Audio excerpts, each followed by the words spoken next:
11.1 is coming, and it's bringing a lot of class changes. Huge stuff changing to tanks. I just talked about it. 20% buffs across the board to tank DPS.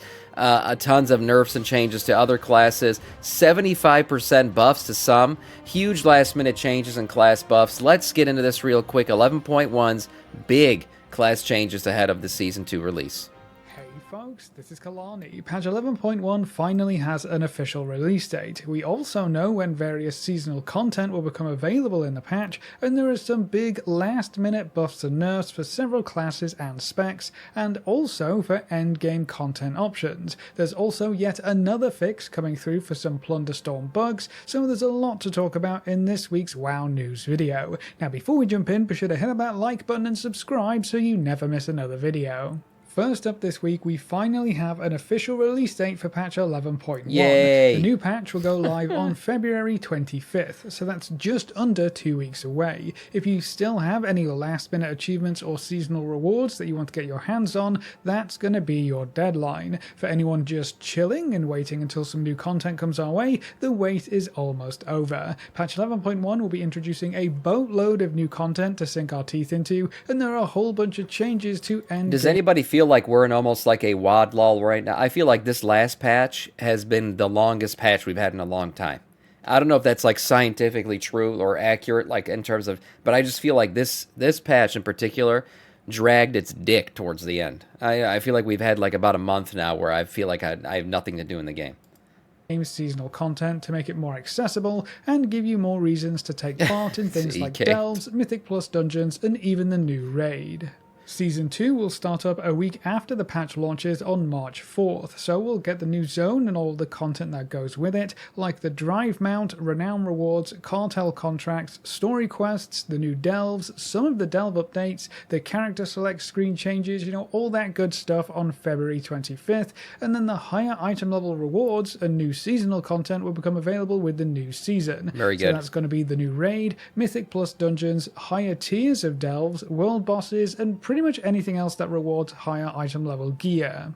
It looks like pretty much everything will be opening all at once in Season 2 as well. We have seen staggered releases of the higher difficulty content in some previous seasons and patches, but in Season 2 it looks like we'll be able to hit the ground running. By the way, in terms of Season 1 ending, guys, I think it's true that what I said yesterday, Season 1 will end when Undermine goes live.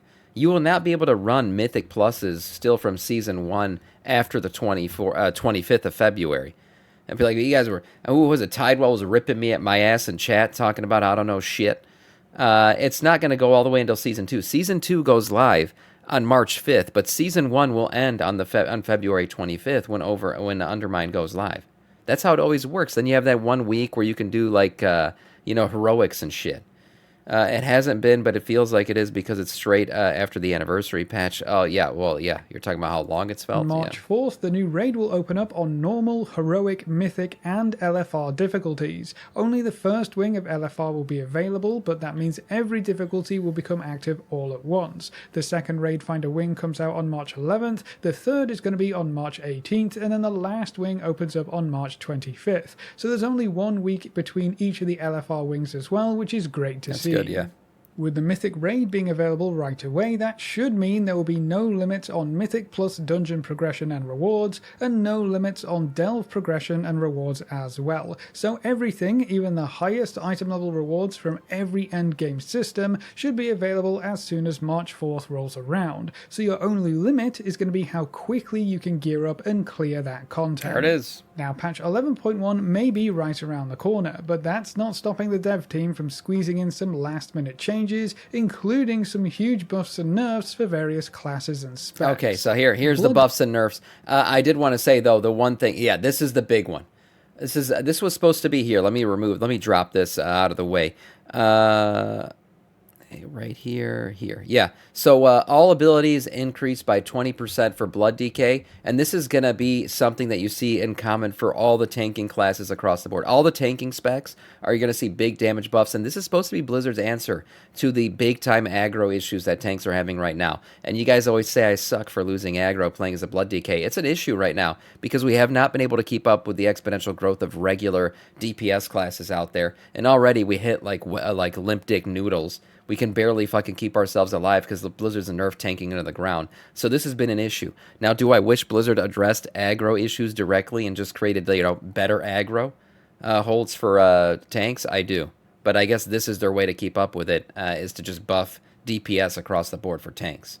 Death Knights will see a Get 20% good, yeah. damage boost across the board, which is kind of crazy. These all-ability buffs or nerfs usually don't get into the double digits unless something really bad has happened 20's with a lot. balanced tuning, but we're actually going to see a lot of this in these notes, especially for the tanks. For Demon Hunters, both the Hunt and Sigil of Spite damage will see an 8% damage boost for both specializations. There are a handful of updates for the Aldraki Reaver Hero Talent tree, and then the Fell Scarred tree will see an 18% boost to Demon Surge damage, and then Flame Bound's bonus to Immolation Aura critical strike damage bonus was increased up to 50% from... It's a skill, yeah, everyone in chat, it's a skill issue. So Blizzard's addressing a problem that only has to do with me. That's right, yeah. I guess they do watch my streams after all. 30%. You guys are only making my ego bigger by talking this shit. I'm just letting you know.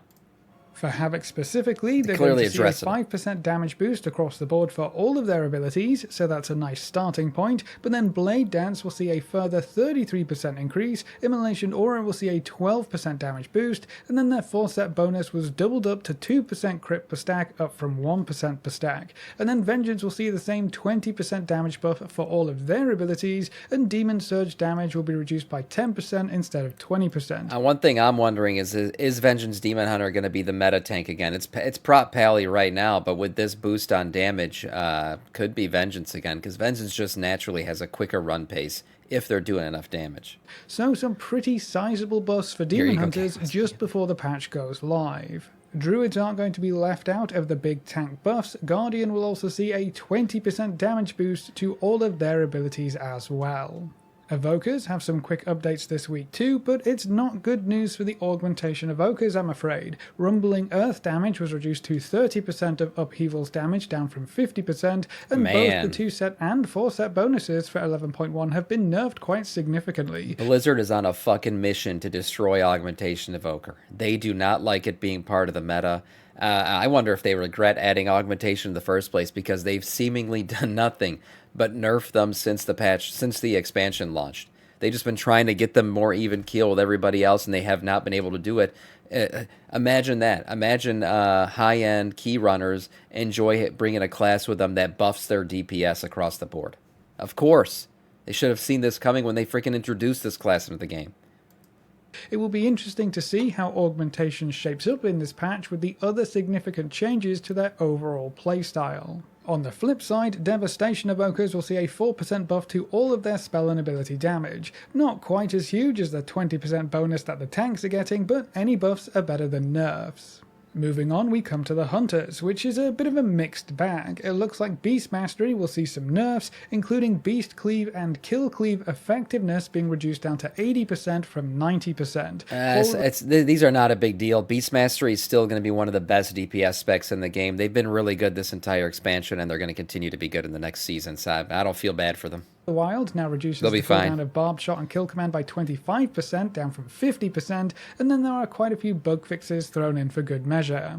For Marksmanship, the Wind Running Quiver bonus precise shot chance was increased to 100% from 50%, Bullet Hell had its cooldown reduction effects increased, an aspect of the Hydra has some bug fixes, and its effectiveness was buffed up to 60% from 40%. And then Survival has a few buffs as well. Flanking Strike damage is up 30%, Fury of the Eagle damage is up 20%, and Fury of the Eagle will splash beyond 8 targets up from 5. Pack Leader has a quick buff as well. Fury of the Wyvern Wildfire Bomb extension was increased. Beast Mastery sucked at the beginning. Maybe it did, but it's been great for most of the season. It's been really good, and it's right now one of the top-ranking DPS classes in the game. And I don't think those nerfs are going to bring it down. I still think it's going to be one of the best. To 5 seconds from 2 seconds. But maybe I am smoking crack too. too. Nerfs for the Hunters, depending on which spec you like to play. The mages are up next, and the Frostfire hero talent tree has some changes for fire mages. Excess Frost now reduces the cooldown of Meteor by 5 seconds, up from 3. Isothermic Core now causes Comet Storm at 250% effectiveness, up from 200%. And then Flash Freeze Burn will no longer trigger from combustions granted from Sun King's Blessing or Time Anomaly, so no more. Frostfire must have been really bad because Blizzard's now dropped 3 rounds of changes to Frostfire. Most of them were buffs, so they've been really trying hard to buff Frostfire. Free procs. Must have been nobody doing it. Blizzard damage is being reduced by 10%, and Flash Freeze Burn can no longer trigger from the free Icy Veins procced by Time Anomaly. So a couple of nerfs for Frost to round out the mage changes. True to gotcha. Monks made the list this week as well. Brewmaster will get the big tank buff, but unlike the 20% buffs every other tank has gotten up until this point, Brewmaster is only going to get a 15% buff, which seems a little weird. Brewmaster has been struggling quite a bit in Season 1, and I've seen so many... Somebody at Blizzard hates monks. I'm going to throw that out there right now. Somebody at Blizzard doesn't like monks. They're one of the harder classes to play already in the game. And I don't know why. I think it was monks, and I think we're going to see here Prot Paladin only got 15% buffs to their tanking specs, whereas everybody else got 20% buffs for their damage. Complaints about the lack of Brewmaster updates or changes for 11.1. They don't like monks. At least you're still included in this round of tank buffs, but the lower buff will probably keep the other tanks quite a bit ahead of Brewmaster.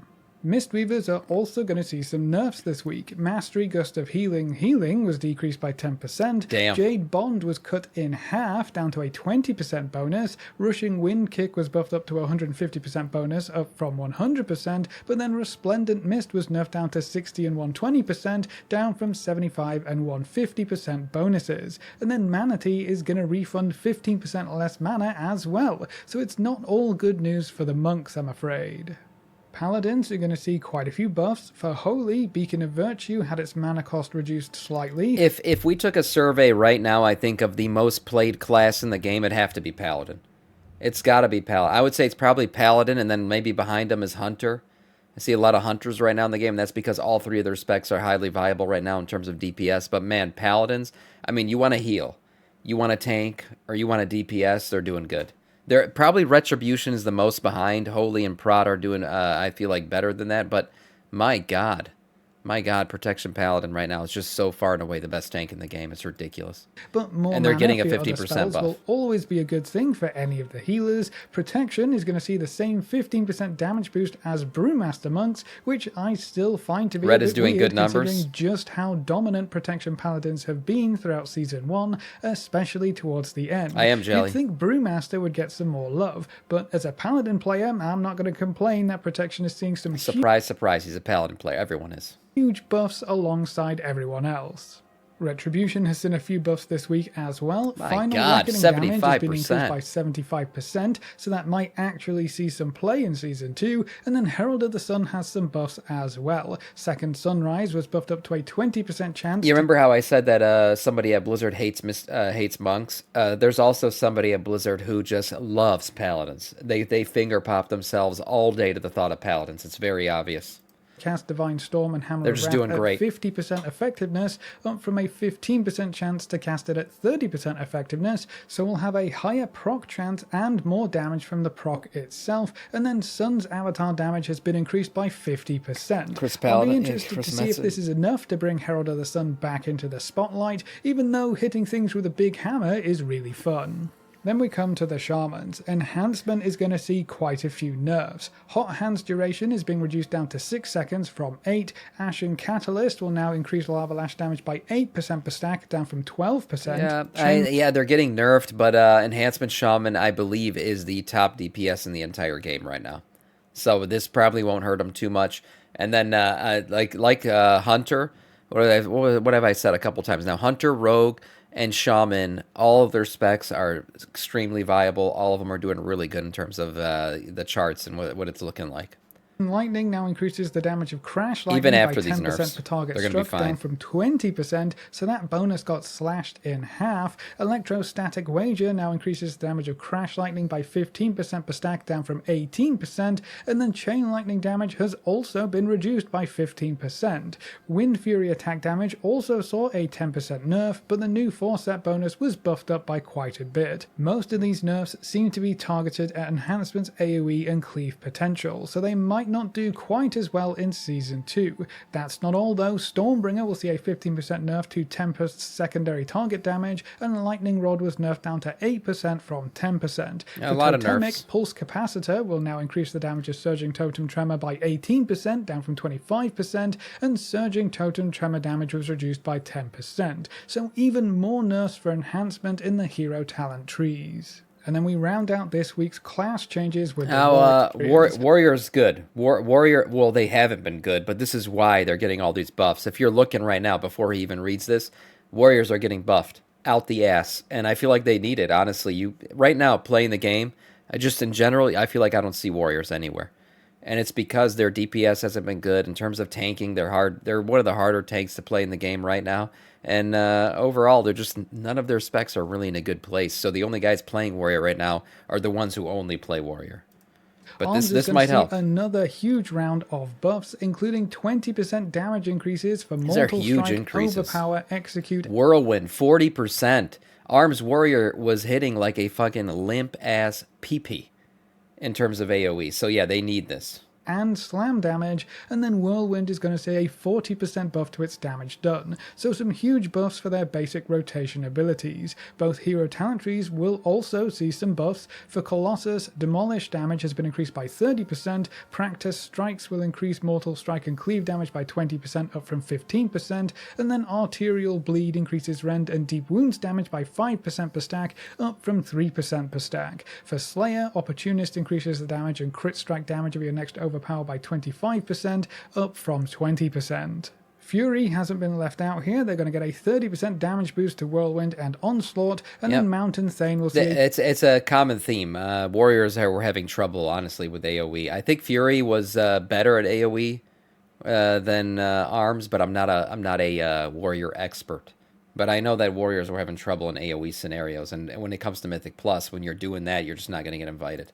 25% damage buff for Thunderblast. Strength of the Mountain was nerfed slightly, down to a 25% damage bonus though. Yeah, they love Mountain Thane. Protection is going to join the other tanks with a huge 20% boost to all of their abilities. So every tank is going to see some big damage buffs as we head into patch 11.1. That's all of the class changes for this week, but there is still time for a few more updates before the patch goes live. The PTR is currently marked as a release candidate, but balance tuning changes are often pushed as hotfixes as well, so we could see even more changes next week just before the patch goes live. With there being a week between the patch release and the start of Season 2, we could also see more changes on release week. So don't worry too much if you think your class isn't doing very well right now. There is still a bit of time before Season 2 starts for real. Now, speaking of Season 2, it's not just class changes in this week's update. There have also been even more massive nerfs to dungeons and the Mythic Plus system. Oh, yeah. To start with, look, if you're looking at any of these changes to Mythic Plus dungeons, it's all pointing in the same direction. They want it to be easier. Cast times are reduced, health pools are reduced, damage is reduced. The mechanics from Zalatet, the Zalatet bargain shit, it's all been made easier, reworked to be easier.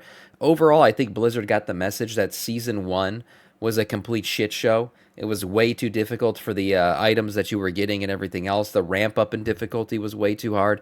It was overly overtuned. So I think they're reversing course, and hopefully that means Season 2 is going to be better. Health reduced by 10% in Mythic and Mythic Plus. Skilled players like me, we're still pulling, I easily got a 2400 IO like in 1 week. But, most of your average Johns out there, or Greg from Accounting, they can't do that shit. They can't do that. They're not this level of skill. Look at me, come on. Otherwise, though, I think an easier season is what people want to see. You don't want hyper difficulty when it comes to Mythic Plus. Keystone dungeons, so just a blanket across the board, everything included 10% less health nerf. That's kinda crazy, and it will make killing anything and everything a lot faster, especially when you take the key level scaling buffs into account. In addition to that, every dungeon in the season saw more targeted nerfs this week. Only Cam, thank you for the sub, man. 5 months 4 total. or 5 4 in a row. 4 in a row. My God, thank you so much, man. Health of problematic bosses or trash monsters has been reduced further, a lot of annoying mobs had their damage reduced, quite a few casters had abilities removed, so they're going to cast less spells in general, and some of the harder spells to deal with have just been straight up removed from the dungeon. In some cases, entire trash packs have been moved or deleted to make the dungeon faster or easier to progress through. Timed boss abilities... I feel like, on average, I feel like a Mythic Plus run, even if you had a, really good group and you set everything up perfectly, Mythic Plus was taking around 40 minutes for all these runs. I feel like the sweet spot for Mythic Plus should be like a 30-minute run. I feel like you got half an hour, you should be able to jump into a Mythic Plus and get that shit done. Anything beyond, when you start to enter like 40, 50 minutes to an hour, obviously if you're hitting an hour, you're not timing the key at that point. But I just feel like that's way too long for a dungeon run. This isn't a fucking raid, it's a dungeon run at the end of the day. These things should be quicker than that. To me, 30 minutes is the sweet spot, 30 to 35. Give me a 30 to 35 minute window and get a Mythic Plus done. Beyond, you want shorter than that, you go do a delve. You want longer than that, you go do a raid. Have been turned into percentage-based ones. I feel like that's what they're going for with these changes. Standard experience on those kinds of bosses, instead of them getting much harder as you progress through key levels. Specific dungeon abilities like the darkness mechanic in Dark Flame Cleft have been made easier to deal with, and a lot of the timers for the older dungeons have been reduced to reflect the overall pacing change of the dungeons. Those older dungeons have also been nerfed quite significantly as well, which will hopefully bring them in line with the other Season 2 dungeons. I know quite a few folks weren't happy to see the workshop and theater of pain. Timer, you see these timers? Look at this. This is exactly what I'll say. God, man, I'm so good at reading Blizzard sometimes. Look at these timer reductions. Timer reduced from 39 minutes to 33 minutes. I'm telling you, 30 to 35 minutes is a sweet spot. Anything beyond that, if you got a timer at 39, it's taking too long. I don't want a 40-minute run. Give me 30 to 35. I'm in and out. Quite a few folks weren't happy to see the workshop and theater of pain dungeons return especially, but if the trash packs and bosses are brought in line... Here it is. Timer reduced 38 minutes to 35 minutes. Perfect. Dungeons could be a lot of fun in Season 2. I guess we'll have to wait and see how this all turns out, but it looks like Season 2 dungeons could be even easier to jump into with this week's changes in place. And then the last bit of info we have to go over this week is another fix for the Plunderstorm gear reward. If you earn 5,000 plunder in the Plunderstorm game mode, you are supposed to get a box of goodies in your mailbox. The most important reward here is a piece of heroic raid loot. The problem was that a lot of folks just didn't get that in-game mail, regardless of how much plunder they have actually farmed in the event, even after this was supposed to be fixed. So the dev team are implementing another fix to try and finally squash this bug. With the weekly reset on February 18th, you'll be able to buy the box that was supposed to be in your mailbox from the plunder vendor in Dornagal. If you're not too sure where this guy is, he's right around here on your map, so anyone who hasn't received their box in their in-game mail will be able to pick it up on this vendor after that weekly reset goes through. Then you just need to open the box and... I honestly don't know if I got mine. I should probably go check. Where is this guy? Is he near the delve? Where he just showed it on the map. I'm gonna have to go do this right here. Okay, I'll make sure to remember. Somebody remind me. Now this is cutting it a little close. The Plunderstorm event ends on February 25th, but at least you should be able to pick up this gear reward before the new patch goes live. But that's all the updates we have for this week, so that's it for this week's WoW News video. What are you most looking forward to in patch 11.1 and Season 2? Do the huge nerfs to dungeon and delve difficulty make you more likely to run that content in the new season? Leave all your thoughts in the comments section below. A big thank you to all of our supporters over on Patreon and to all of our members here on YouTube. You can see the names floating by on screen. If you're interested in supporting the channel, you can find links in the description or click the join button just below the video. If you enjoyed the video or found it useful in any way, make sure to subscribe and ring that notification bell so you're always kept up to date. Thanks for watching, folks. Good luck and have fun, and as always, I will see you next time. Great video. Yeah, nice little recap there of all the things happening. You can kind of see Blizzard's philosophy with some of these classes and where they're trying to take them. Obviously, tanking's an issue. They're trying to make it a little bit better with the damage buffs, I guess. And then the big boys at the top, Hunter, Shaman, and Rogue. A few nerfs here and there, but overall I think they're still going to do good. And Warrior getting buffed out the ass, which is good to see. Overall, a nice video from Kalani.